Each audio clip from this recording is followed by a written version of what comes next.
Hello and welcome to the 14th installment of the Synapse Misfire Podcast. I'm your host, Chris, back doing the intro again like God intended, and we have our co-host, Jordan. How's it going, everybody? Yes, I, just like in the first or second episode, I have lost my intro card. Yep. Except that time I couldn't even talk, so. No. That's still coming. That's still being debated by the higher-ups now. Chunk and Chris had a meeting. Yeah. Still deciding whether or not I just get shot. Yeah, I don't know. Chunk's input was really good. All he did was kind of yell. A lot. He's a stupid cat. He is a dumb cat. He's a bit of an idiot. Bit of a feline, yeah. I would say he is somewhat feline-ish. Yeah. Ish. Ish. Anyway, how have you been, Chris? I'm sweaty right now. Well, yeah, we were just doing all that intensive, masculine, badass manual labor fucking fits in a car. We had no idea what we were doing on. Yeah. Well, we had some idea. A fraction of an idea. Yeah, this one wouldn't have been an interesting video, though. No, not like the radio. No. This was just us trying for, like, actual 20 minutes to get a relay out. My computer is going fricko mode right now. Literally. But yeah, trying to get a fan control relay for the radiator fan. Shut up! Damn. This is a fun fact. This is the second device today that I've had an issue with out-of-control fans. There you go. One on my car, Old and car. one on this. Old car. The new car is doing good. Well, it's still one of my cars. Yes, but just don't jinx yourself. That's a good point, yeah. Yeah. I don't know if you want to tell a little bit about what happened with the old Jeep Wrangler, Liberty, Jeep right? Liberty. Yeah. So, and this is something I have yet to discuss, but Okay. this may be a Synapse Misfire project car. Yes, meaning you may see us get crushed underneath this vehicle. I don't know who will upload the video after, but you might see it. Oscar and Chunk. It'll be the Oscar and Chunk podcast. Oh, speaking of the devil, here comes Chunk right now. I just saw him, his little stupid ass walk down the stairs. He'll make an appearance at some point. But, my very first car, 2002 Jeep Liberty that I got for $1,200. It worked, and then I got my new car, and it still worked. And then my dad drove it for a while. And then he got a truck. But in that overlap, the Jeep just, like, gave out. It just died. And since he had his truck already, he just didn't bother Worrying about it, yeah. Exactly. So, I was thinking about it the other day. I was like, well, he says that it starts, but it's, like, sputtery and weird. And I know that when I got the thing, the vehicle, it had an intermittent O2 sensor. Yeah. And if you have a bad O2 sensor, sometimes the fuel air mixture gets weird. Yeah. And the car, like, sputters and doesn't work right. Another thought I had, which I still haven't looked at because somehow it just runs fine now, is since it burns oil, the catalytic converter could be gummed up. Yeah, jammed up. Yep. But anyway, last night I received I got a code reader, like a little scan tool. So I plugged that in, no codes from it. And I had it starting. I started it and moved it, but it kept, like, the idle was weird. It was idling really low. And then it would stall if you did certain things. Like, if you revved it high and then let it return to idle, it would stall. And then sometimes if you just, like, put it in reverse or something, it would stall. So then this morning, my dad started it up and said it was fine. And it was fine. Huh. And it's been fine since. The only issue was it kept overheating. And I thought it was, well, one of the reasons was because there was pretty much no coolant in there. And, yeah. Meow. I think you're going to take a leap of faith and destroy everything we have. Stop doing that. Anything else? No, I knew you were a mechanic, John.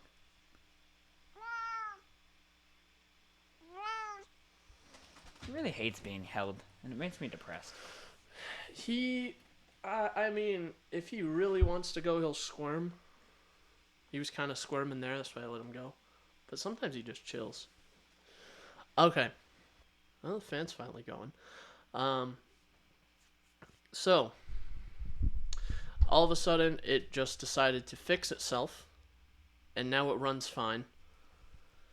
But there's some, like, other weird issues with it. There's, like, a major exhaust leak. Yeah, I could say that.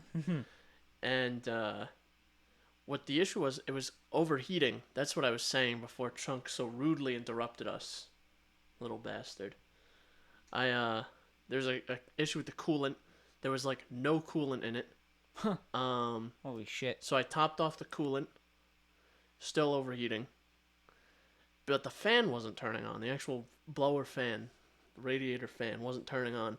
And the connection, like the actual connector for the fan, the wires were, like, backed out of it. Yeah. So I just push the wire back in. Bing, bang, boom, the fan turns on. But it's on all the time now. So, now that the fan's on all the time, what do I do about that? So, I was thinking maybe it could be the fan. I was doing some more research to get the fan relay, because it eventually threw a code that said fan relay failure. Yeah. So, I was trying to find this fan relay, and we eventually found it. We unplugged 2 other relays, and we have no idea what they did. Nothing bad, though, at least, that we're aware of. So I'm just going to plug those back in, and it'll be fine. The connections are a bit weird, though, because they had brittle plastic clips. I think the plastic clips broke. Yeah. So I'm going to have to improvise to get those back together, but it should be fine. But we actually found the fan relay, and for some reason it's not in the relay, the box with all the relays. Yeah, it's on the outside. It's on the the actual frame of the hood and the front end of the car. Behind some radiator hoses. Behind a bunch of radiator hoses. So you can't unplug it. You just, like, physically cannot unplug it while it's in place. So you have to unbolt it, move it into an area where, if you're lucky, you'll get both your hands in there, and then undo it. Yep. So so eventually we ended up doing that, and it is currently sitting in the driver's seat of the car. And what do you know? We took the relay out, and it did indeed stop the fan. So, wow, believe it or not. Yeah, who would have thought? So hopefully it is just like somehow a broken old ass relay that's just latched shut. That relay I think is original. Yeah, I'm sure it is. Meaning that relay's been through 19 years. 19 years and 220,000 miles. Yeah. So, I don't know what happened with that vehicle before I owned it. Yeah. When I bought it, it had 206,000. Mm-hmm. So, it also had a ton of oil in it. Oh, really? Yeah, I checked the dipstick, and you know how it has the 2 fill lines that you're supposed to be between? It was, way up there. Jesus. So we drained that was a bit of a mishap. That we drained some of the oil. Yeah. This is my dad and I. We drained some of the oil. And the bucket we had was too small, and it spilled oil everywhere. So, anyway. Wasn't even on our notes, but that's what we were doing. Yeah, so we did before recording. It was interesting. I'm hoping you can get a relay eventually. Let's see if that fixes it. Yeah, I'll buy one. Can't be that expensive. Probably not. I wouldn't think. But anything else you've been up to in the past 2 weeks that we haven't been talking around each other? You see, in between episode recordings, I just block Chris on everything, and we don't speak. Well, that's also because you hate me. Well, yeah, but I mean, they don't need to know that. Okay, so, actually, I do have a work story that I can talk about. Hey. So, basically, my job entails internal IT. I run IT internally for a company.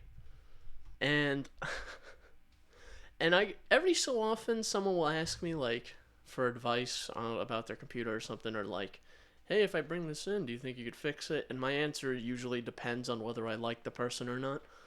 Yeah, and also like I'm sure the complexity of something. Yeah, I usually I'm like, yeah, I can take a look, and they're like, all right, I'll bring it in, and they never do.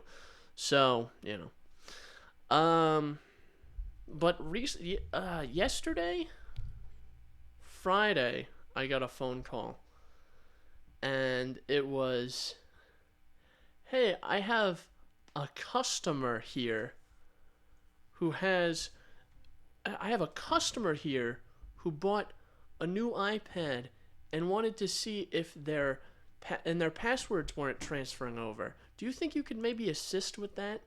I was What like, the fuck? yeah, that's like I got off, and it was a quick phone call too, because I was like, no, that's not the way I put it was way nicer than what I wanted to say, Yeah. which is usually how it goes. I said, that's out of my jurisdiction. I can't help you with that. And I just left it at that. And that was an acceptable answer. So the person who called was like, okay. And that was it. But what I was like, this isn't my job. Who do you think I am? Yeah. Like, what? Like, or no. More importantly, who do you think you are to ask me this? Like, you're not. This wasn't my boss. This isn't an owner. This is some like random lady. just some lady. That's No, ridiculous. I'm not gonna help you. Like, what? I can't believe that I'm just baffled that someone asked me that. I'm gonna bring ground beef to McDonald's and be like, hey, can you cook this for me? Like, hey, boss, put this on the grill real quick. This slab of meat. Like, I don't understand. What? I mean, I don't know. She sounds pretty brain dead. I'm gonna be honest with you. Yeah, that's how it is usually. Most people are pretty brain dead. So. Understandable. Yeah. I mean, that ain't my job. She's my bitch. Do I look like an Apple genius? Yeah, like just go to the Apple store. They're geniuses. They'll figure it out. Yeah. Aren't they rebranding? I think they're rebranding them. What, the Apple Genius Bar? Yeah. Genius is pretty insulting, I would say. It's like, oh, go take it to that genius over there. Yeah, your iCloud isn't syncing. Yeah, bring it to the genius, because clearly you're too inferior. Bring it to the genius. It goes both ways, because on one hand, if it's worded that way, it makes you think, are you the idiot, or are they saying, yeah, bring it to that fucking idiot over there? Well, usually when I don't think I've ever used the term genius in a positive manner. Yeah, that's what I'm saying. I'm always like, I always use it as like, oh, you're a retard. Yeah. Like yeah, okay, go ahead, genius. Figure it out. Exactly. Yeah. So, I mean, it's like it goes both ways. Like, I think Best Buy does it better. They have the Geek Squad. Yeah, where it's supposed to just be like the techie people. Yeah. Yeah. So, there's that. I mean, I would rebrand if I was Apple, but yeah, but we'll talk more about Apple later. Yeah, that comes up. But what about you, Jordan? What have you been what have you been up to?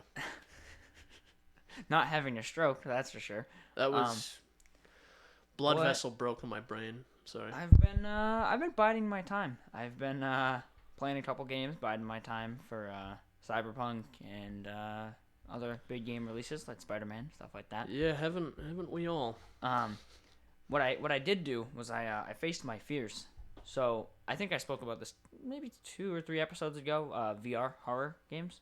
Oh yeah, I do vaguely remember that. So yeah, when I was a kid, like horror was just wasn't there. Like my brother exposed me to Friday the 13th like at the age of 6, and that just ruined horror for me. I didn't play anything. I didn't watch any horror movies till I was like 15. Understandable. I progressed through movies, and I love horror movies now. And then I forced myself to play Outlast and Outlast 2, and then now I've been somewhat okay with horror games in general. But the one thing I never was able to do was virtual reality horror games. Well, that's a whole different animal. Yeah. Is virtual. Sure. Well, that's an idea. I have a set of nice noise-canceling headphones. And the ability to turn this space that we're currently in into a VR space That would be pretty spooky. Noise canceling headphones. You're forgetting the part where I have 2 VR headsets too at my house. Oh shit. There we go. But I wanted to talk about that at some point too. But that might be something. But so I bought the Exorcist Legion on the original Rift. Played it for about 15 seconds, heard some noises, and I was just done. Refunded it. And I just, it's one of those things where every time I'm going through the Oculus Store or Steam and I see a game that's like a horror VR game, I'm like, man, I'm a bitch. Like, I really want to play this, but I just can't. So I was going through Oculus Store a couple months back, and Layers of Fear VR came out for the Quest. Layers of Fear is the first ever like horror game I played to get over the fear of horror games. Right before Outlast 1 and 2. So Layers of Fear is one of my favorite horror games ever. So I was like, VR sounds fun. Played it for about 6 or 7 minutes, and then never again. I refunded it. I gave up. So Halloween this year, we did our Halloween special, and I was like, you know what? I know what I'm gonna do. Halloween came, you were cranking out the Halloween special, and I was like, Blair Witch just came out on the Oculus Quest. Editing that, I literally almost went insane. Yeah. Because I had the entire video ready on the night of like the 29th. Mm-hmm. And I was like, or I had it almost ready, like the 30th. It was like done. And I was like, well, video's pretty much done now. All I have to do is censor everything. Man, that took like another 7 hours. Censoring everything? Oh, yeah.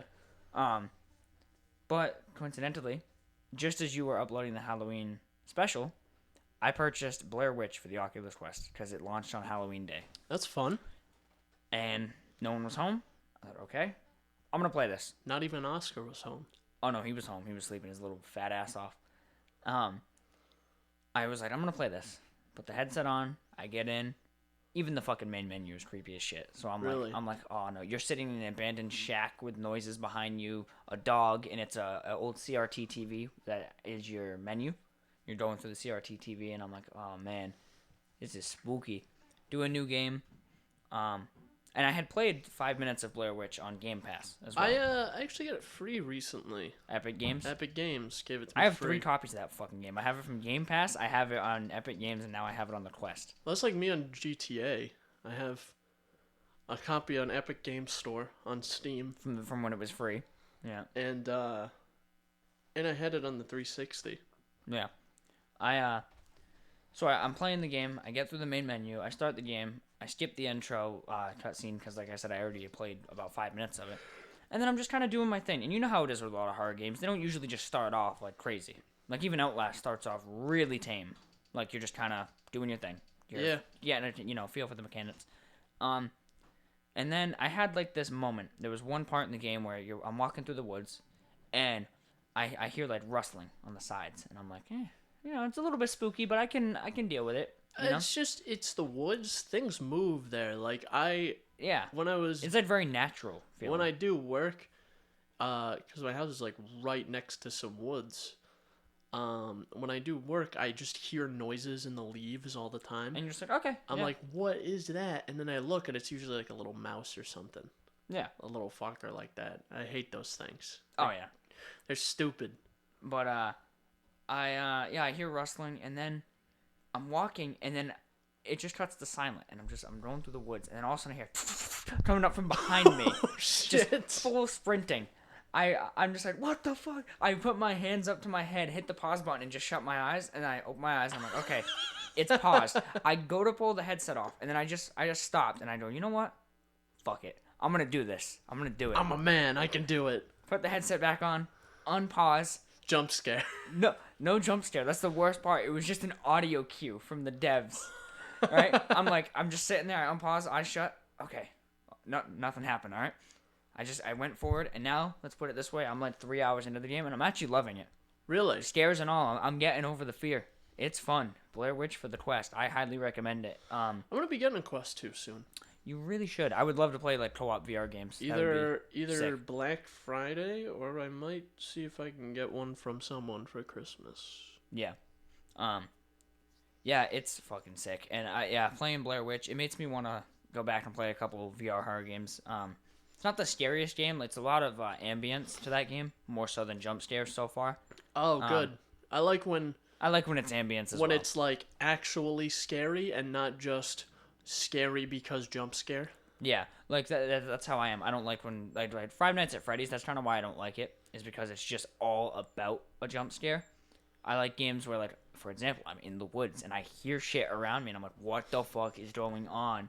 Or like in some games, doors will just shut and you're like, what the fuck? It's just like it's the nerves more than the actual scared. You know? It's trying to maintain your adrenaline is what my favorite part about horror games is not panicking. Just trying to be like, all right, just take a breath. Come on. More so than, oh, wow, they just threw something in my face and that was startling. Yeah. Anything can startle you, you know? Yeah, I've had my worst jump scare legitimately was I was playing Skyrim once and I went into a cave and I was like already kind of on edge because I'm like, oh, it's just a strange cave. Yeah.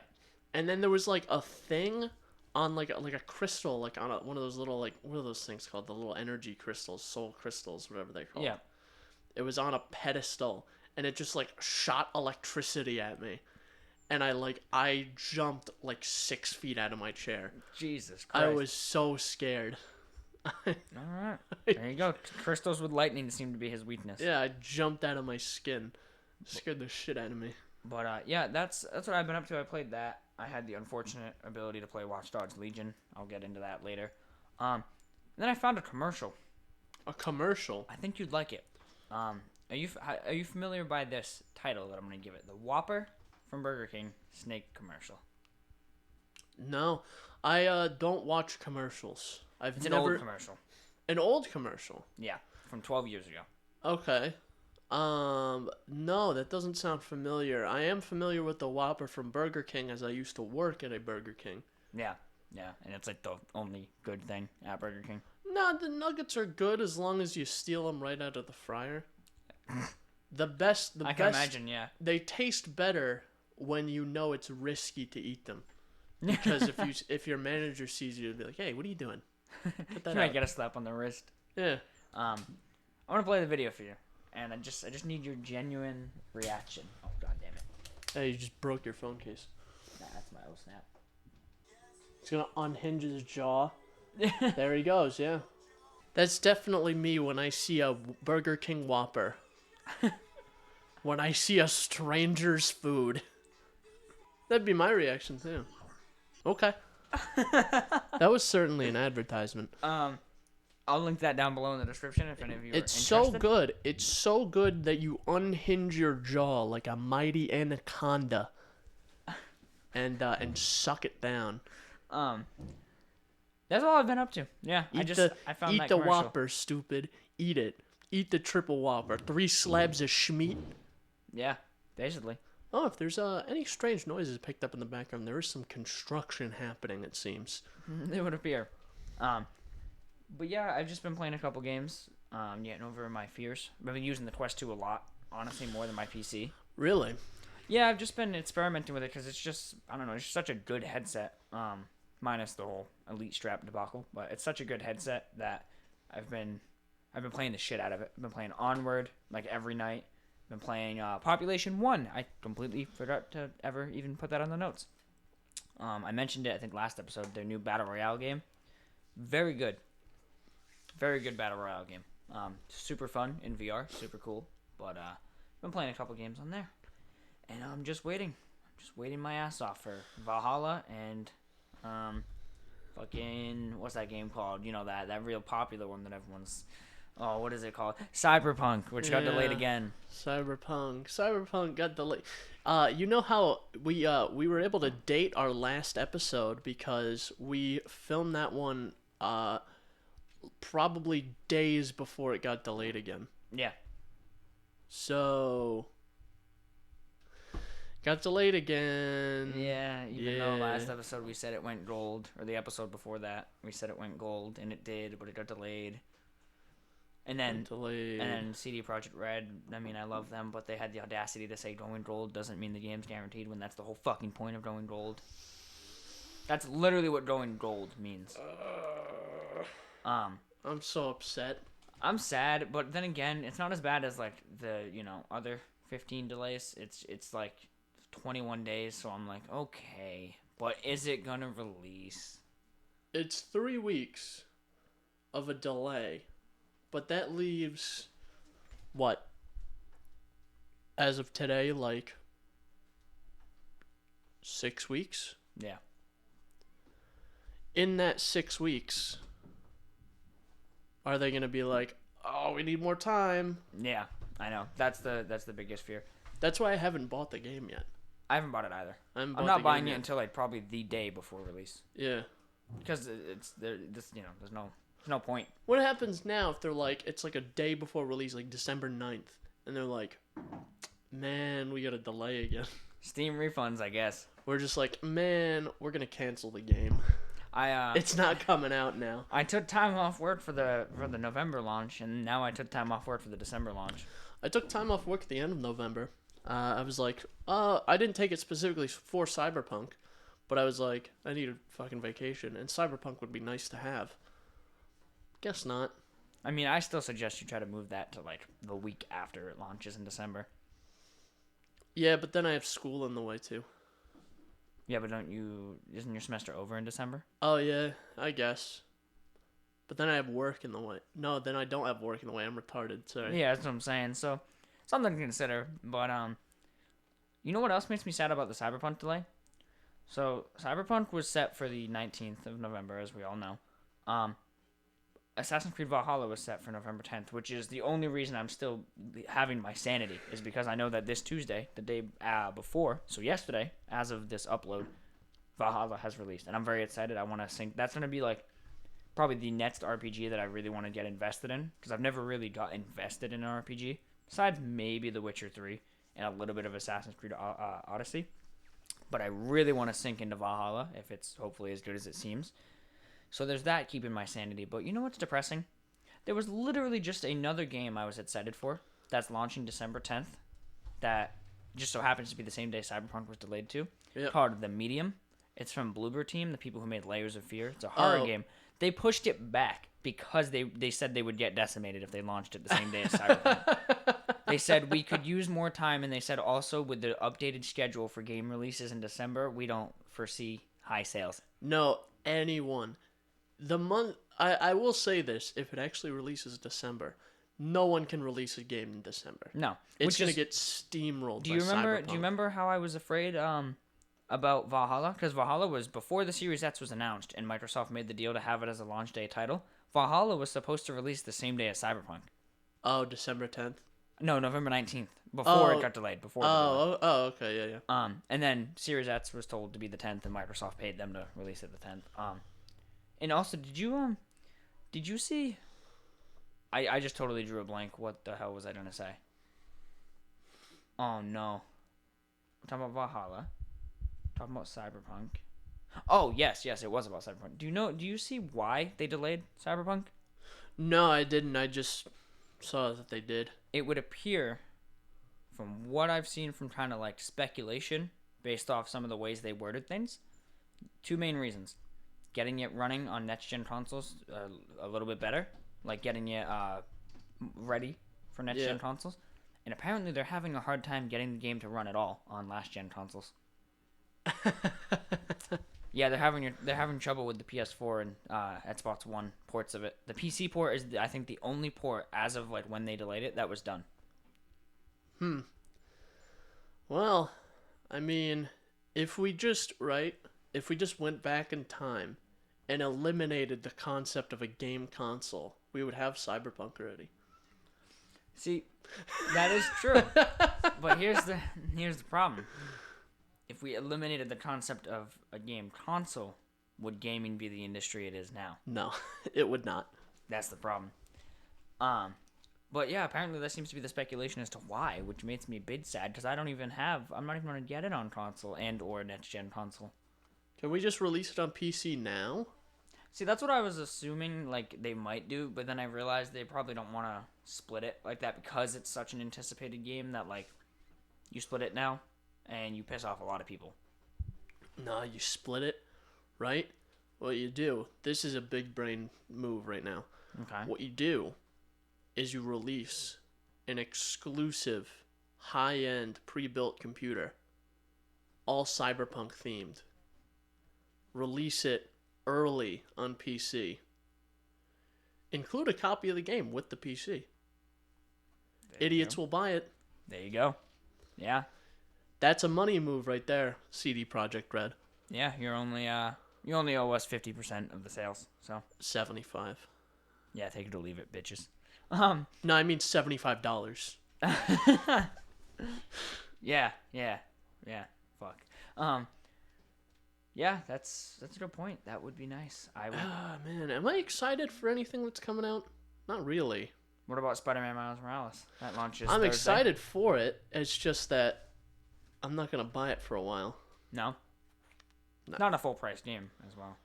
How much is it? 50, I believe, 40. I mean, I'll probably wait. Yeah. Because I do plan on getting a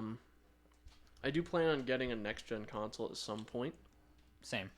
I don't know what that one will be. Like I said, if they did something like they did with the Xbox One, where they do a Cyberpunk Series X, I will buy that. I wonder how that works for that Xbox One X, that Cyberpunk theme. I thought that was already out. And I thought it came with the game. I thought that was supposed to launch the 19th, so they must have delayed that too. Son of a bitch. Maybe they just do it with the Series X. That would be nice. Because if they did that, I am a slut for Cyberpunk. I will buy that Xbox. I'm not even joking. See, the thing is, like, I had said I would, and then I thought about it, and honestly, dude, the Series X is just so boring to me. I don't know. There's just... I feel like the only good thing happening on that side is, like, their Game Pass stuff. I don't even have... I have Game Pass for PC. That's what I use. I specifically... There's, like... You have to go a tier above to get for console and PC. Yeah. Specifically for PC. Which, honestly, Game Pass is probably the best games as a service that exists right now. Absolutely. It's, no bullshit that you run into with GeForce Now or Stadia or whatever. Yeah. Or have you seen Amazon's new games as a service thing? Oh, Christ. Everyone has a games as a service thing. Just do it like Microsoft. Let me download the damn game and play so I don't have to stream it like an asshole. Mm-hmm. Maybe give me the option to stream it. Yeah. Maybe make both of them an option. Mm-hmm. Let me download it if I want, because I got the PC to run it. I'll just download it. Yeah. I think that's where PlayStation Now is lacking. Where, like, they have the games. I mean, you got some good-ass games on PlayStation Now. You got Red Dead 1. You got the old God of War games. All games a lot of people love. But it's all streamed. Yeah, just let me, like, the PS4, I guess, in this case, the PS5 now, will run it, the game, just fine. Yeah. Just let me download the game. Yeah. Yeah, I mean, that's true. There's no way you just have, like, a bank of PS3s that you're running Red Dead 1 on and streaming it to me. Yeah, no way. You have it in, like, a server. So just, like, push the files to me. Yeah. And let me play the game. Yeah, basically. Yeah, the only games I'm hyped for really is Assassin's Creed Valhalla, Miles Morales, and freaking Cyberpunk. But the thing is, I was thinking about Miles Morales. I might just wait until I end up getting a PS5, kind of like you said. Because, like, you can also get, if you pay, I think, $60 or $70, you get the Ultimate Edition, which comes with a remaster of Spider-Man. Of the original one. With ray tracing, high frame rate. The only thing is you got that ugly-ass Peter Parker. Oh, yeah, they, like, changed his face. Yeah. I hate that. What I'm assuming happened was that for the remaster, I forget the actor whom they modeled it after. I don't remember who they modeled it after. I know the voice actor was Yuri something. I'm assuming the guy they modeled it after was, like, he wanted another check for the release, for the next-gen release. And, they didn't want to do that, so they just changed his face. Yeah, the voice actor is Yuri Lowenthal, but I don't know who the mocap / facial animation actor was. That's true. That could be what it is. And in their quote unquote press release, they said it was because the voice better fit that new guy's face. Okay. Or the performance from Yuri, I guess. I don't like it. I don't know. It doesn't make any sense, though, because in that entire game, you see Spider-Man's face, like, maybe 10% of the game. Yeah. True. 90% of the game, his face is covered because he's wearing the Spidey suit. Yeah. Oh, can we just talk about the Spidey suit for a second? Have you seen the pre-order suit for Miles Morales? No, I haven't. Oh my god, it's so badass. It's the Spider-Verse suit, and it makes him animate like the movie. Oh, really? It's so badass, That's dude. pretty cool. It's so fucking badass, dude. He animates like just like the movie. It does like pow sound visual effects whenever you fight someone. Fun fact about the movie: did you know that the way the movie's filmed, I believe every character moves in 24 frames per second, but Miles in the Spider-Verse movie is running at 12 frames per second, and then as he gets better at the end of the movie, they up him up to 24 frames per second to make him a little smoother, which is just kind of cool, kind of badass. I guess, yeah. Yeah. It's interesting filmmaking. Yeah, it's funny too because like I almost feel like when I first saw the movie, because I was like dead with the plague when I first saw that movie, I feel like I actually noticed it and just didn't realize why. I just thought you imagined it. Yeah, like I was like, yeah, he does seem a little bit smoother, but I never like associated that to the frame rate, you know, which is pretty fucking sick. But yeah. Other than that, I mean, I've been playing 2 games that are old games on Game Pass. I'm not sure if you've heard of them, but they're some of my favorite games ever now. Interesting. Really? Have you heard of A Plague Tale Innocence and Hellblade Senua Sacrafice? I do own Hellblade. Have you played it? I played like an hour of it. Yeah, put on those sexy headphones and play that game. So good. It just like the part I played, I was like, man, this really isn't doing anything for me. No? No. It's the same thing I had with Final Fantasy 15. It's like I played like 4 hours of that. Like the first like 4 hours of the game. I'm like, man, this really isn't doing anything for me. The thing about Hellblade is like the psychosis part of it. Yeah. So basically the whole time you're playing there's like voices in your head. Well, yeah. And it uses binaural audio, so it's just kind of like fucking eerie. The plot's a little weird, obviously, but the combat is pretty fun, and just kind of exploring the world was kind of cool. And I just liked the ambiance of having these voices and these like Norse mythos creatures. It was kind of interesting, yeah. Yeah, it was inherently interesting. But I can understand why I wouldn't do it for you. I totally get it. I mean, I could give it another shot, though. I do own the game, so. Yeah. It was on Game Pass, and I had wanted to try it for years, but it was one of those games where, like, I was very stuck in my ways with the genres that I liked, and I was like, fuck that. That looks like trash. Turns out older me thinks it's pretty good, and then A Plague Tale Innocence don't even get me started. I fucking love that game. What is that one about? I think it's made by Don't Nod. No, there's no way. No. People who made Stitz. Have you ever played Stitz? Like Shadow of Darkness, whatever the fuck it is? Oh, I know what game you're talking about. Goblin game? Yes. I do know what... I haven't played it, but I know what game you're talking about. Yeah, so A Plague Tale Innocence, it's developed by... I just had to get the correct spelling of sticks in my head. Yeah. And then it makes sense. So it's developed by Asobo Studio, who I'm not familiar with, but the publisher's the same. It's Focus Home Interactive. Yeah. Essentially, without getting... In case anyone or you decide to play it, which I would highly advise, on Game Pass, it's... What is it, like French Inquisition? Sometime around, the Imperial Inquisition or some shit like that. I'm gonna actually just read the description because I'm not too good with history and I forget the fucking time period. The only Inquisition I can think of is the Spanish Inquisition. It might be Spanish. I'm not even sure. But it's 1348 is the time period. That doesn't really mean anything to me. No. Basically, the plague, 13. It's 1300s. About the plague. It's got the plague. So, essentially, there's an Inquisition run by some priests, and you play as this girl Amicia. So I guess it must be the Spanish Inquisition. It has to be, yeah. You play as this girl Amicia. She has a little brother Hugo who's sick, and the game kind of kicks off with this really like fucked up scene. where you kind of cast out on your own as Amicia with her little brother, and you basically have to take care of him. But up to this point in like her life, she never even like spoke to him. He was always locked away. So she's like, who the fuck is this little dude? She just kind of hates him. They hate each other. They don't get along. It's very similar to in the same kin of a brother. What is it? Brother's Tale of Two Sons. Oh yeah. Except for the fact that this is a third-person stealth game. And essentially there's like rats and the plague, so everyone's sick, everyone's dying. It's fucking brutal. You're trying to sneak around guards. Your only weapon is a sling, and you can kind of upgrade the sling.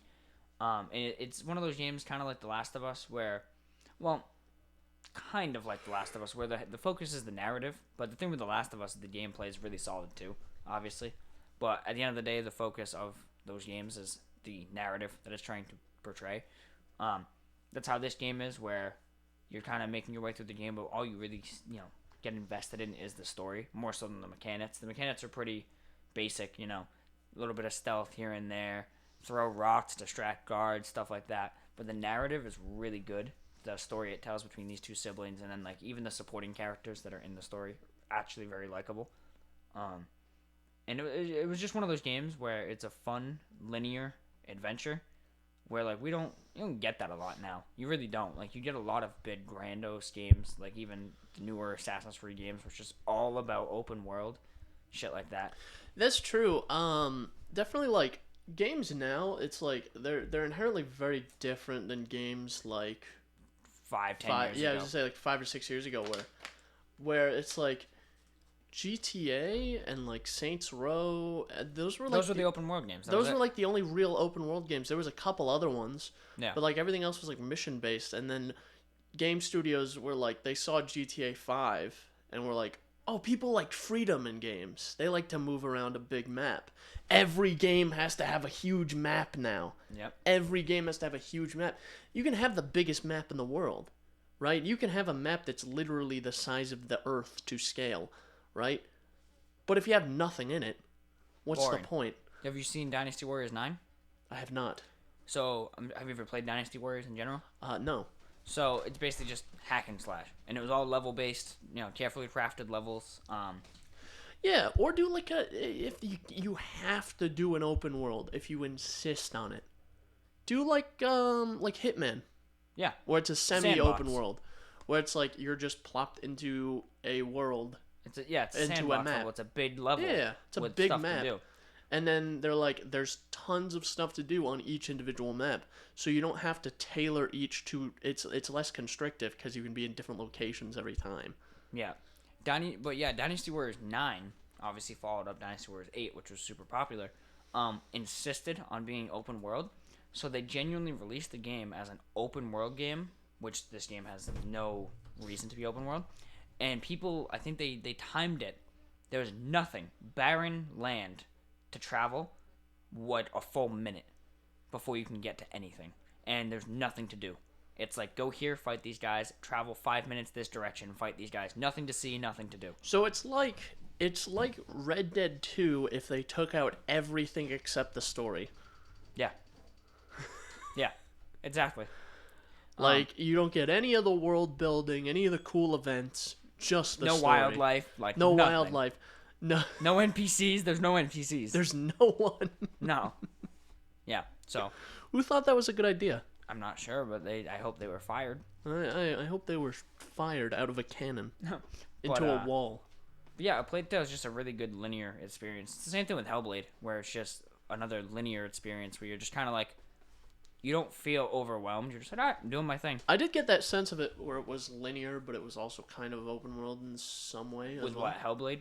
Yeah. Yeah, it's a bit freedom-y. It's, I think Dark Souls has like the Souls games have a good mix of that.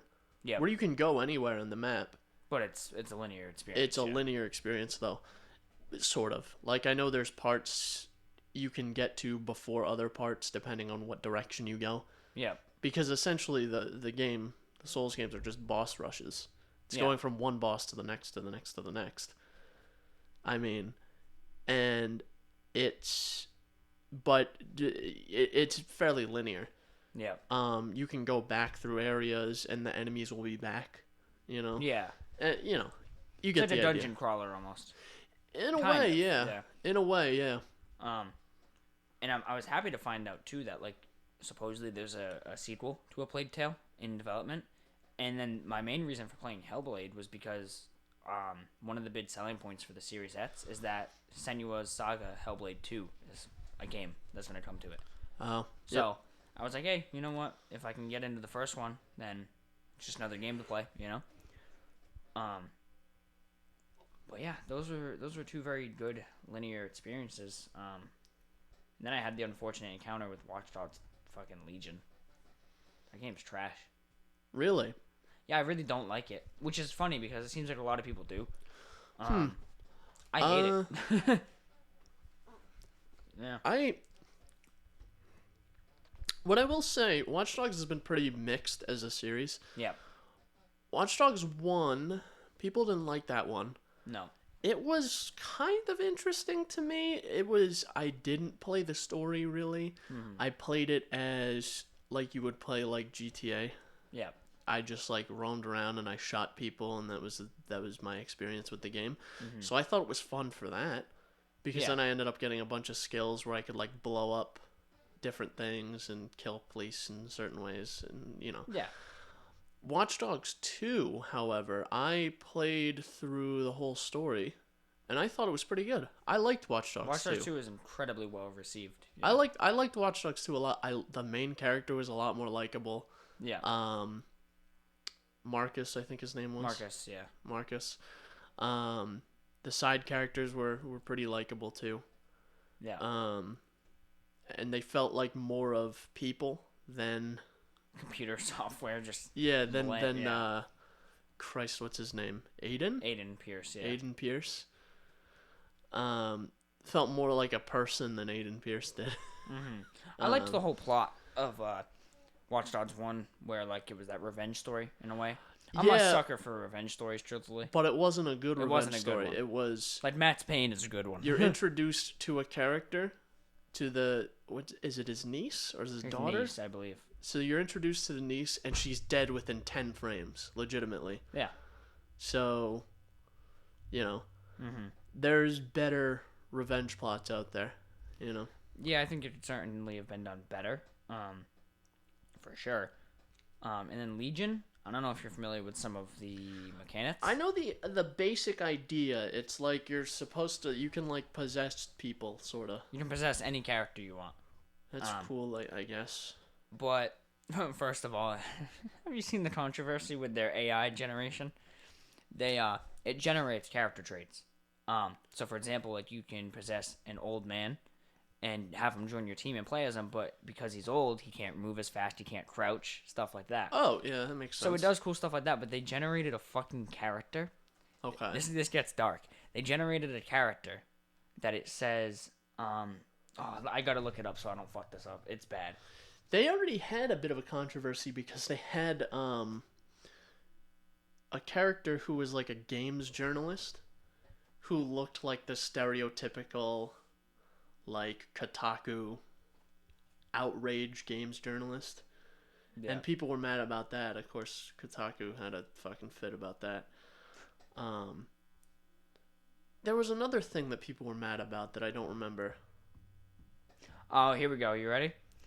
It generated a character, Shannon Dickey. You know what her job was? What was that? Pediatrician. You know what her character, one of her bio said? What? Ended personal relationship with a patient. Oh. Let that sink in. Yeah. Ugh. I guess it could have been worse, like if she was like a vet. She's a horse caretaker. Yeah. So, you know, that's yeah. So that was it's kind of dark. I don't know if that's like really a controversy rather than just like a weird bug. But then again, there's like in games now, it's just like a fine line.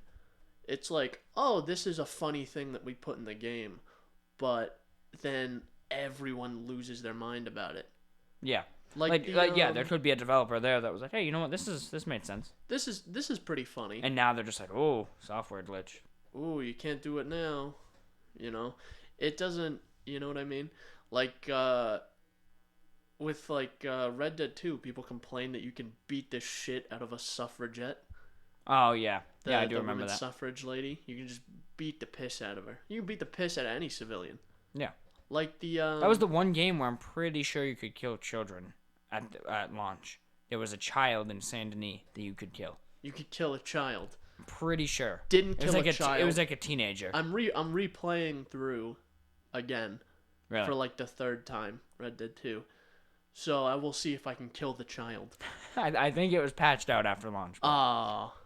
But you can just kill, but like that was just the time. You could also just kill any NPC. You could do anything. People were mad about that you could kill that specific NPC though. Yeah, forgetting the part where it's player decision. It wasn't like a mission. Yeah, exactly. There was no mission that the devs put in there. Like, yes, beat this suffragist. There was also the other one. You run into the eugenics professor, where he's like, yeah. You run into that eugenics professor. I in the middle of Saint Denis, I just shot him in the gut. I'm like, fuck you, dude. Yeah. Like, I think you gain rep for that. That's a good action. Makes sense. Fuck that guy.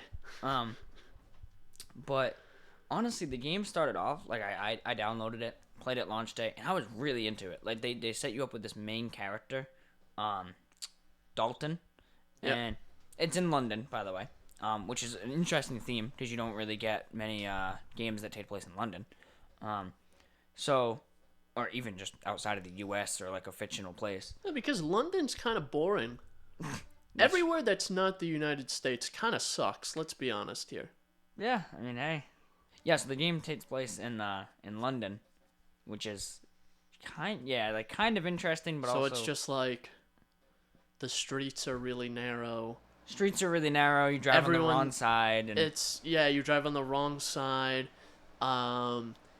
Everyone's just kind of rude. Yeah.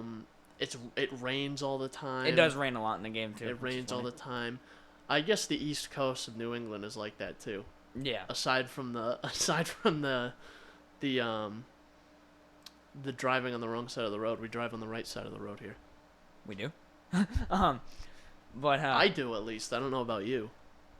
Whoops, that explains why that cop was chasing me on the highway. Huh. Going the opposite way. Yeah. I don't know. I don't know, man. I was on the highway the other day, and they said there's a driver going the wrong way, but I saw him. There was like 50 of those assholes going the opposite way. It was scary. Yeah, freaking dumbasses. Yeah.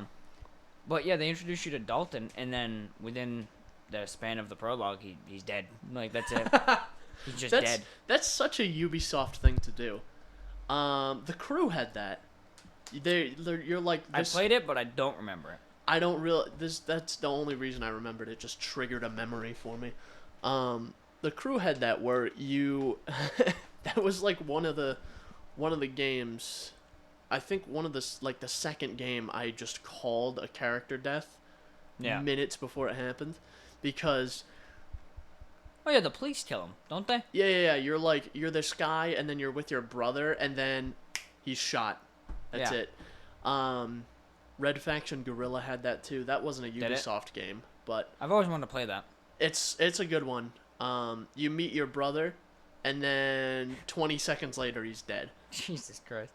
So that's how they try to get a revenge plot in. Yeah. It's like, my brother got shot. I had no attachment to this. Yeah. I had no attachment to this character. Why do I care? Well, spoiler alert for Red Dead 2. That's where Red Dead 2 was, like, incredible.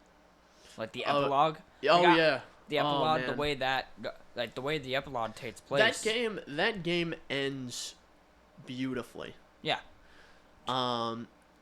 There is, I guess in that epilogue, there is some questionable stuff. Yeah. Like, you do pretty much nothing, and then there's... It all gets off. Like a 10-minute music video of you building a house. That's a jam, though. That's a fucking jam. That song, we should have listened to that while we worked on the car. That song is a banger, I will say. That song is a banger. The whole playlist, not the playlist. The whole soundtrack is really good, especially when you're running and then it's just like a subtle violin that kicks in. Yeah. Oh, it's beautiful. I love that game. I need to replay it. I'm gonna play it again when I'm done with this. But yeah, they kill off this guy, and then there's no main character. And I mean, I feel like there's a time and a place for games like that are just sandboxy, do your own thing. And then I prefer, if I'm gonna play a game, to have a story, especially a $60 game. Drive. What was that game? Drive San Francisco? Yeah. Driver San Francisco? Driver San Francisco, yeah. That game did that. It had a main character still, but you die. And then you play as the ghost of the guy. You can possess people in cars. Oh, really? And drive around in their cars. Yeah, See, that actually sounds kind of cool, though, because it implements, like, a gameplay mechanic that, like, still focuses on the story, right? Yeah, I didn't play too far into the story. I just remember, like, the first mission you die. And then you can, and then you become... And then you can possess cars. Yeah. But with this game, I mean, maybe I'm just missing something. There is a story, but it's just inherently fucking boring. It's like a revenge plot, but there's no revenge plot in the sense where, like, someone killed someone, and now you switch to this other character who's known them forever and wants revenge. Like, they actually make jokes about the guy dying. Sometimes they'll be like, oh, yeah, he got. And that's it. Yeah. They're just like, yeah. But, like, it's supposed to be this plot where, like, DedSec was framed for bombings, and now they have to clear their name, and it's like, I don't fucking care. That's where, like, Watch Dogs 2 excelled. Watch Dogs 1 sucked because the main character was boring. Watch Dogs 2 excelled because the main character was incredible. And then Watch Dogs 3 is like, main character, never heard of him. You know? I really don't like it. That's the thing. I think, like, it makes sense. And I always bring it back to Red Dead 2. I love that game so much. That's my, like, probably my favorite game of all time. I always bring it back to Red Dead 2 because they do so much right. Hey, just a heads up. The next couple minutes, we're going to be spoiling Red Dead Redemption 2. And a little bit of Red Dead Redemption 1. And if you haven't played either of those games or you don't know anything about them somehow, don't watch. Timestamp in the description, also on screen if you're on YouTube. So okay. Yep.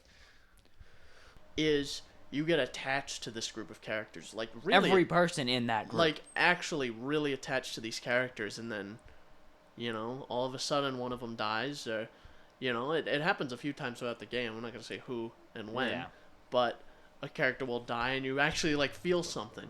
Yeah. You know, even my cold, blackened heart feels something. Right, there's one character death that I want to bring up so bad. Should I? Well, which one? Sean. Oh, that one's fucked up, man. All of them kind of are, though. All of them are fucked up, but Sean, dude. Yeah, he was like middle of the conversation, and he just top of his head just off at Rhodes. Yeah. Aaron Rhodes, and who were they looking for at the time? The sheriff, right? They're looking for the sheriff, and then the Greys fucking pop up. Yeah, that's when they're looking for the sheriff, and they figure out the plot, and they start shooting at him, and you have to shoot your way out of the town. Man, I don't know. That game, I need to replay it because I just think about there were so many subplots to the main plot, and it's just so incredible. That's why I'm playing through it again, is because, well, I guess my second playthrough, I only played through like half of the game. So I haven't done 2 full playthroughs. Yeah. But on a game like that, you notice a lot more on a second playthrough than the first. Because in the first, you're just really focused on the game, yeah. It's like The Witcher did that for me.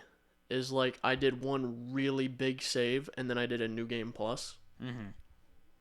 And you know what's going to happen, but you can play the game a bit differently, or you know how to do certain things, or you notice more about the game than you would, and it leaves more of a lasting impression in your memory.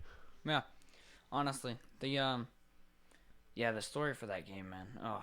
There was rumors a while back of a Red Dead 3 where you play as Dutch in his early days. That was a game I conceptualized after I played Red Dead 2. I thought a Red Dead Origins would be really good. Yeah, we discussed it on the show, actually. I did remember we? That. Yeah, one of our first episodes we did. Red Dead Origins. Exactly that, Red Dead Origins. Where you play as Dutch in the early years, and it shows how he formed the gang and his falling out with Colm. And well, I don't remember exactly when Arthur came into the picture. I know he was young. He was like 16. But I'm trying to remember like how far into Dutch's career, I guess you'd call it, that was. But think how old canonically Dutch is. He's like in his 50s, right? 50s. So if Arthur was 20 16, years before. 20 years, yeah. So 30s. So my point in bringing this up was that I feel like I guess this is cliche, but I feel like a banger ending would be however he met Arthur, which I thought was after like a bar fight or something.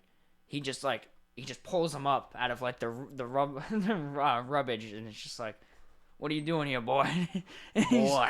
And then he just sounds Arthur Morgan just sounds like Arthur Morgan in Red Dead 2 when Yeah. he's like in his 30s. Yeah.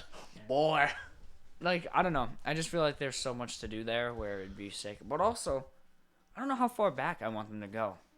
You know? Well, we know the end. We know what happened to Dutch. Like, we know where he died. Like, we know what happened there. Yeah. But, like, how far back do you want to go to the point where I guess it is good because it is an origin story, so you get to learn more about the character. But I also feel like it's very easy to get shambled up in, like, plot holes and shit like that.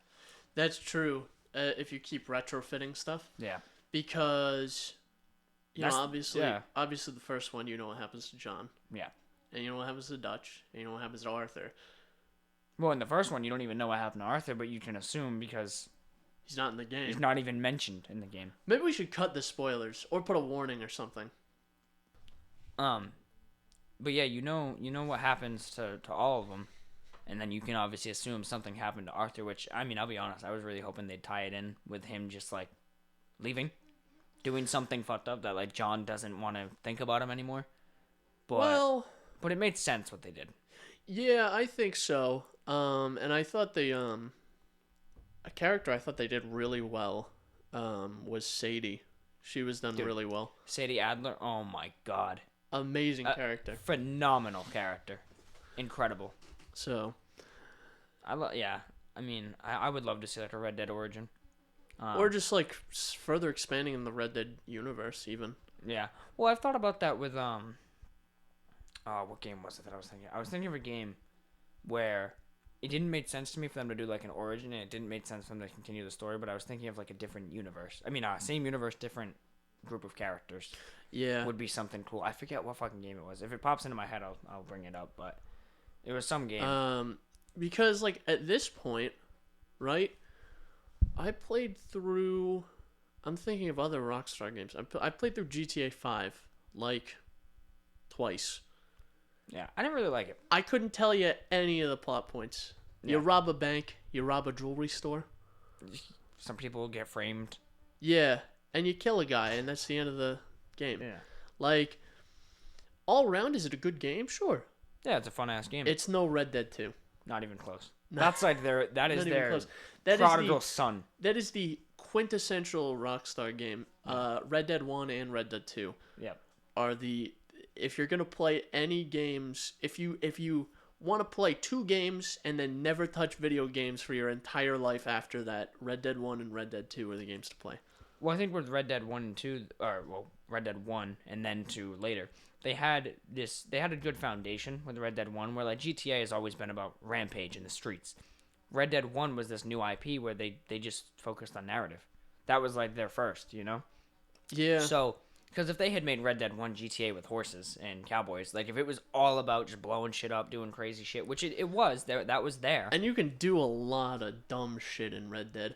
It's focused. In that game, at least in Red Dead 2, because I haven't played Red Dead 1 in like literally years. Same. I should play that again. I was actually considering getting like an Xbox 360 just to play it again. Yeah. That's true. They should put that shit on like Game Pass streaming or something. Yeah, because I'm sure as hell not gonna buy PS Now. No, and even then it's streamed. Yeah, so I would just play it on a bare metal, like a PS3 or Xbox 360, whatever I can buy. I feel like we should do that. That'd be dope. But with Red Dead 2, you get killed in that game. Like, I've said it before. I'll say it again. When you die in Red Dead 2, you feel it. When you die in GTA, you get killed way worse in GTA. Run down by a car, blown up by a rocket launcher. I think they have orbital strikes now in GTA Online. A guy in an attack helicopter swoops down and catches you in the blades and splits you in half. And it's funny. And that's the death. Yeah. And it's just, you're right back in the action. When you die in Red Dead, it's super dramatic. It's like, you get shot in the gut and you're like, and then it goes, boom, and you die, and it flashes a big dead screen. Yeah. I mean, in GTA, it's still kind of, there's some theatrics to it. It goes, and he goes wasted. But it's like, you don't feel the death as much. You're much more disconnected from the character. Yeah, in the world in general. Yeah, because also the NPCs in Red Dead and the NPCs in GTA are inherently very different. Yeah. The NPCs in GTA are made specifically for so you don't feel bad killing them. Yeah. Like they're on purpose supposed to be assholes. Yeah. So you can mow them down with no thought. Yeah. But a lot of times NPCs, just random ones, will have something to offer. Yeah. You can have a conversation with them, and if you just senselessly kill, I did very little killing. Yeah, absolutely. In Red Dead, and I won't make it. I got in a few scraps with the local law, but nothing that bad. It wasn't like GTA where you're like in a helicopter mowing down rows and rows of police. Yeah. It's like you get in the scrap with the sheriff and you ride on your horse while they chase you. You're shooting back at them, and then you get to the train station, pay off your bounty, and they'll just fuck off. Yeah. It's actually a very good implementation of that. I also that's the thing, is I didn't just kill civilians. I got a few fist fights. Well, I was just gonna say, that's the one thing I did do. I'd always go to a bar and They'll start a bar antagonize fight, you, yeah. because I thought the fist fighting in that game was the best I've ever seen. It's so good. Like the melee combat in that game for a third person action adventure game is like, oh my god, I love that game so much. It may be the perfect video game. It might be. I don't think there was ever a time where I just walked up to an NPC and blasted them. I don't think that ever happened. Unless they started shit. It's the only time I did it, and typically I would resort to fist fight. I did get creative with the lasso. Mm-hmm. I did lasso a few people.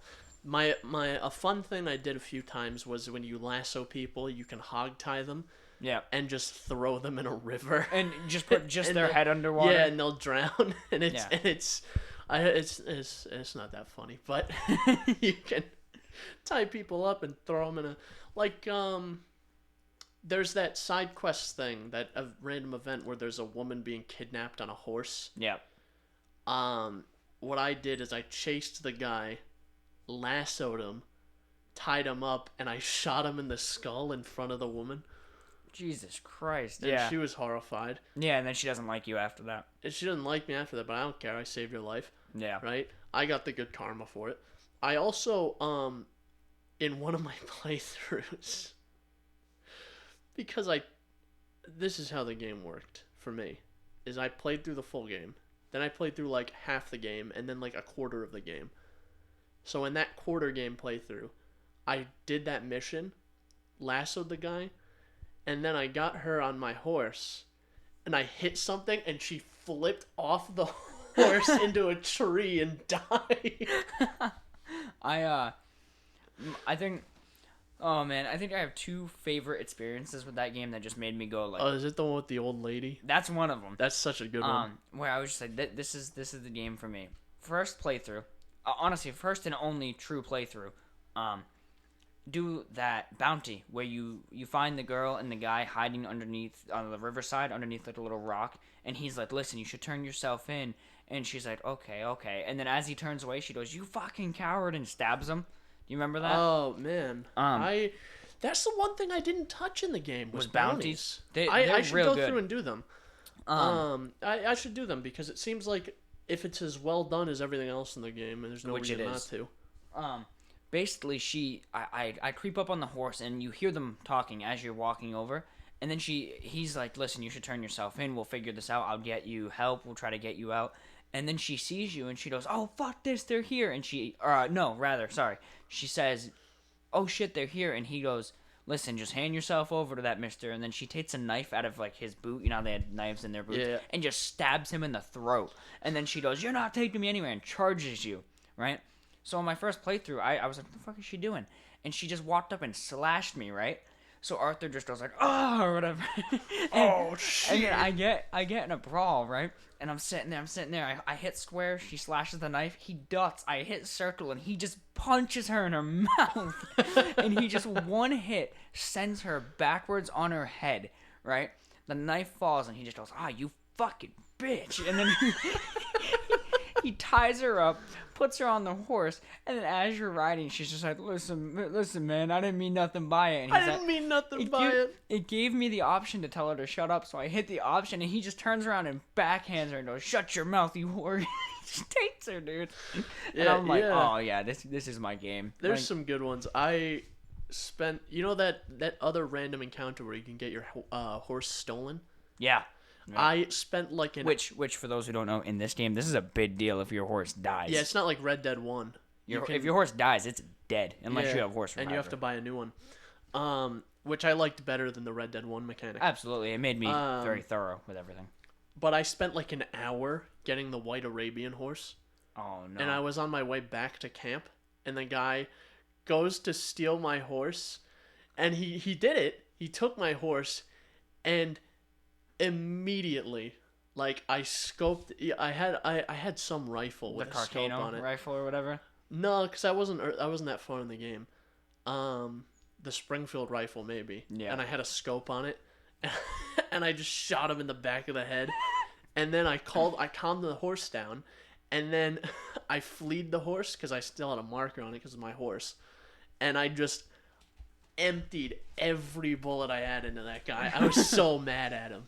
Oh, man. I was like, you think you can do this? Who do you think you are? Damn. Yeah. I mean, just think.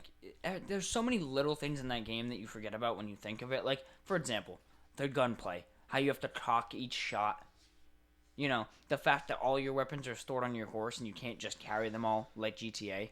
Oh, yeah. Like, that stuff is just incredible. Absolutely incredible.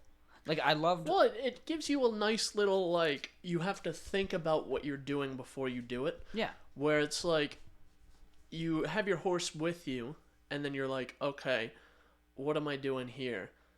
Okay, this is a camp of O'Driscolls. Let me get... a lever action. Let me get a medium-range rifle, and I'm going to get a shotgun for indoors sort of combat. Yeah. And you can... Or... This is supposed to be sort of a stealthy mission. Let me grab my bow and throwing knives rather than my a shotgun and gauge TNT. Yeah. Like, that was just so sick. And then, like, I don't know about you, but the random encounter, I actually forgot about this. The old lady, you brought it up, so now I have to tell the story. Old lady. About... That was such a good one. I showed Chris a video where on my quote-unquote second playthrough, which was really just me benchmarking my new PC, see how it ran. I was playing, and I came across this shack, and I'm like, oh, let me investigate. I walk in, there's an old woman, and she's like, what the hell are you doing? You're not my sons. And I'm like, okay. Arthur's like, shut up, you bitch. And he's investigating the house. I'm walking around. I find a pump-action shotgun in the basement. I'm like, oh, hell yeah, early in the game. Okay. I go to leave. She's talking her shit, and I'm just like, whatever. So I'm still looting this lady's house, and then she goes, I'm going to get my boys. And she gets up, and now I'm like, oh, no. So I try to draw a gun on her. And she does nothing. She's not afraid. She's walking away. So I'm like, fuck, what do I do? How do I stop her? And I switch to melee, and I'm like, you know what? Maybe I'll just hit her. Maybe if I hit her, she'll flee, right? And she's making her way down a staircase, and I hit the melee button, and Arthur just hits her in the spine. And she just flies down the stairs. She goes, oh, and she goes down the stairs, hits the ground. My honor goes down, and you hear, she's dead. And then Arthur just goes, that's right, and just turns around, walks away. Like that. The only way that could have been better is if she actually went somewhere. If she went to get her boys. Well, I regret not just following her. Yeah. To see where she went. Anytime, like a person with a deep Southern accent says, "I'm gonna go get my boys," you're always in for some shit. Yeah. And that's what made me think of the third point was the Murphy Broods or whatever. I loved that shit. Like, is it the weird, the like freaky redneck freaks ones out in the woods? Like, did you ever camp in their territory before? So I used to play the game really realistically, like where at night if I was traveling, I would camp. Oh, that's an interesting way to play. And I camped once, and I was on my way to a mission. I camped, and then I'm like, what the hell? I can't control my character. He's just sitting at the fire. So I thought it was a bug, right? Yeah. All of a sudden, a dude comes out of the corner of the screen with a revolver pointed at my head. And it's a Murphy Brood, and he's like, oh, you got some real stones sitting out in our territory here. And Arthur's like, I don't want no problems, buddy. Right? So then 2 more of them come out, and they're like, who the fuck do you think you are? And they're like, this is your last chance to get out of here. So then it gives me control, right? And they're walking away. So I exit right out of the camp menu. I run over to my horse. I get my shotgun, and I just fucking rush the first guy, tackle him, blow his head off, blow the other 2 apart, and then I burn their bodies in the woods, right? Couple days in game later, I camp again, and the guys show up, another set of guys, and they're like, wait a minute, isn't that the guy that killed our brothers? And then they just start shooting me. They just unload and destroy me. Dude, that was just incredible. Yeah. The random encounters in that game, dude. Man. That alone is worth the replay. That's such a game. Yeah. That's such a game, man. It just sucks that Rockstar as a company is pretty trash, to be honest. Well, that's why I think after GTA Online and what they pulled with that, no one really trusts Red Dead Online. Rockstar to make an online game. You know what I mean? Like, well, because GTA Online is very heavily pay to win for like anything. Yeah, it's one of those games that's pay to win in a way that it's not. Yeah. They're like, well, you can play and get everything through just playing the game. It'll just be 750 hours of your life. It's like you have to grind missions and heists for literally months. Like, not even months in terms of like one span of time, just like months altogether, like in hours spent in the game. Yeah. Like, you need to spend like 1,600 hours of gameplay. Just to get somewhere. Yep. You know, like it's very much pay to win in a way that they can say it's not. Yeah. Red Dead Online, I haven't touched at all, actually. I played it at launch with my brother, and we just fist fought a lot. But that's like the one part they ruined is the fist fighting. The best part of the combat, they ruined it? Yeah, it's just super buggy. It's just like spam punching, and there's like no animation to it. Okay. So, Red Dead 2 official review. Don't play Red Dead Online, but do play Red Dead the story. Yeah. Absolutely. Multiple times. Yeah, that's fucking incredible. I'm excited for their next game. I really hope it's Bully 2. I'll be honest with you. Bully 2. Bully 1 was like one of my favorite games ever. Bully 1 is a good one. It even had a good story for that type of game. Like, that's a good-ass story. Yeah, I also like midway through the game, you can get a go-kart. That's pretty cool. Yeah. For a game that's very much not like a town game. Yeah, like a big map game, like a GTA or something. Yeah. Where you're walking most of the time. Yeah. It's good. Whereas in like GTA or Red Dead, you have to be on a horse or like in a car or something like that. Or a jet. Yeah. You don't walk around in GTA. Yeah, man. Rockstar made some good games. Even like Matt's Pain. You ever played the Matt's Pain? I have not. Man, Matt's Pain 3. So good. So good. They take that like death animation that like Red Dead 2 has, but it's obviously a bit older, where it's just so good, dude. Just the gunplay. Oh, so good. But speaking of games that I know you love, you hear about God of War on the PS5? No, I haven't heard about it. I was assuming it was gonna get re-released or something. So it's backwards compatible. Okay. I still don't see why all games aren't backwards compatible, but whatever. I have a small problem with it. Max of 60 FPS. I mean, you want to know why I have a problem with that? Because on the PS4 Pro, it targeted 60 FPS. The PS5 is leaps and bounds more powerful than the PS4 Pro. And there's no added ray tracing. There's no fancy effects. Nothing like that. I couldn't really care less. I don't know. That's just a bummer. I guess. The biggest bummer is the fact that the PS5 doesn't even support 1440p. That's the biggest bummer. What is it, just 1080 and 4K? Yeah. That's weird. Yeah.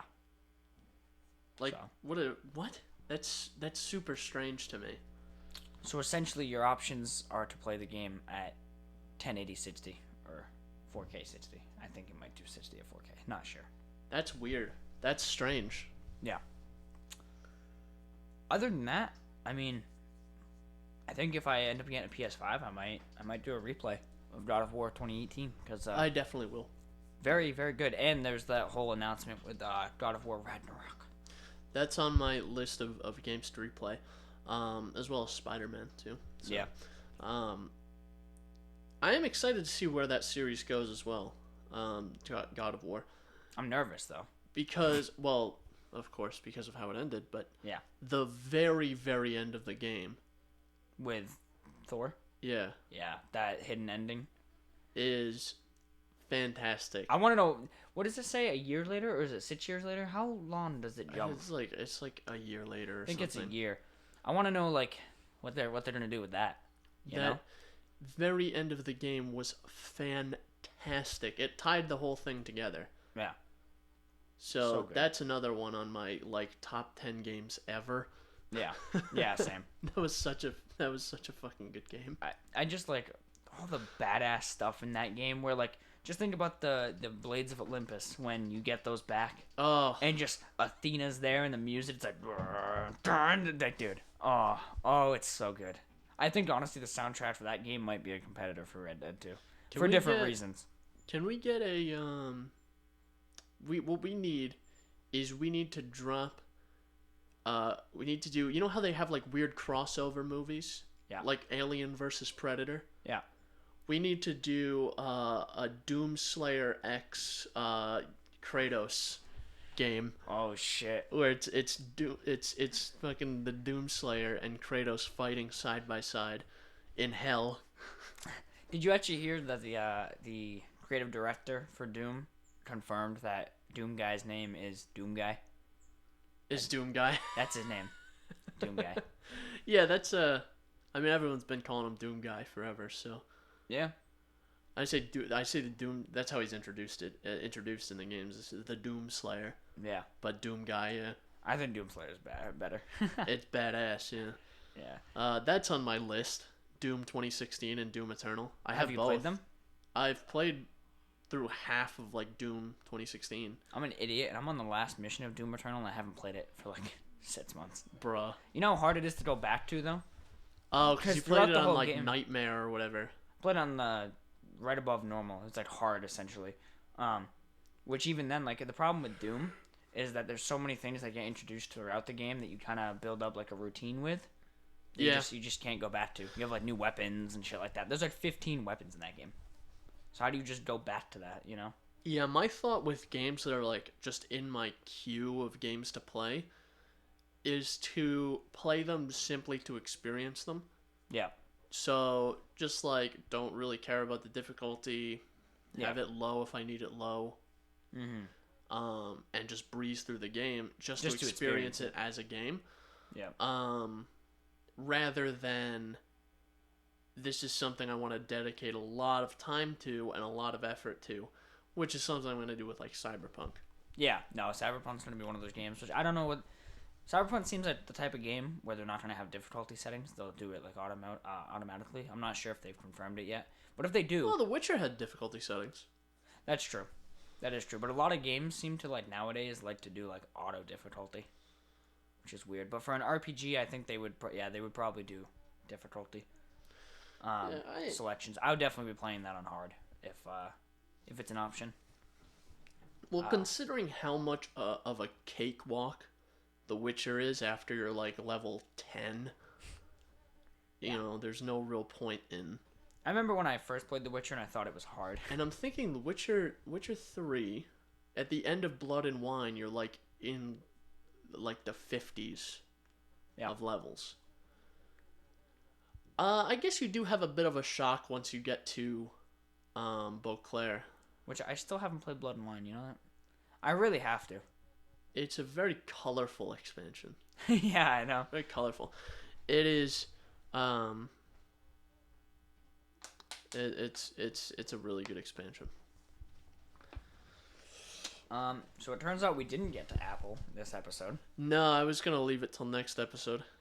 Same thing with the Oculus stuff.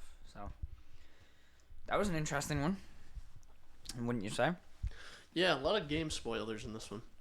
Yeah, I mean, might as well just call it spoiler cast at this point. And with speaking of spoiler casts, whenever The Witcher Season 2 comes out, we'll be doing a spoiler cast on that. Yeah, Chris and I did discuss this a couple months back. We will have a spoiler cast for that, and in that spoiler cast, I'm sure we'll talk about Season 1 as well. So, because we both planned to rewatch Season 1, right?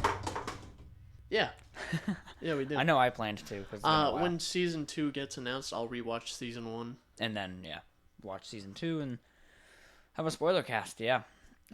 Because Season 2, I'm obviously going to have to watch a bit closer. I'm going to have to take notes and stuff on what I want to talk about. Yeah, for sure. But I'm excited for that, too. That's like a good-ass show. Yeah. Good-ass show. So anyway, I'm out of breath. I'm dying slowly. Aren't we all? So, we're going to round out this episode. This was the 14th installment. You can find us on Spotify and on YouTube, and you can import our RSS feed into your favorite podcasting app should you want to do so. All links in the descriptions, baby. And you can contact us. Comments, questions, concerns, death threats. Preferably death threats. At synapsemisfire@pm.me. And your email, comment, question, concern, death threat will be read on the show. Yeah. And that's all I got, really. That's the outro. Yeah, I think that's usually how we do it, right? You can leave now. But we still have to record episode 15. No, you can leave now. Fuck. Yeah, get out. Get out of my house. I hope you die. I hope I die too.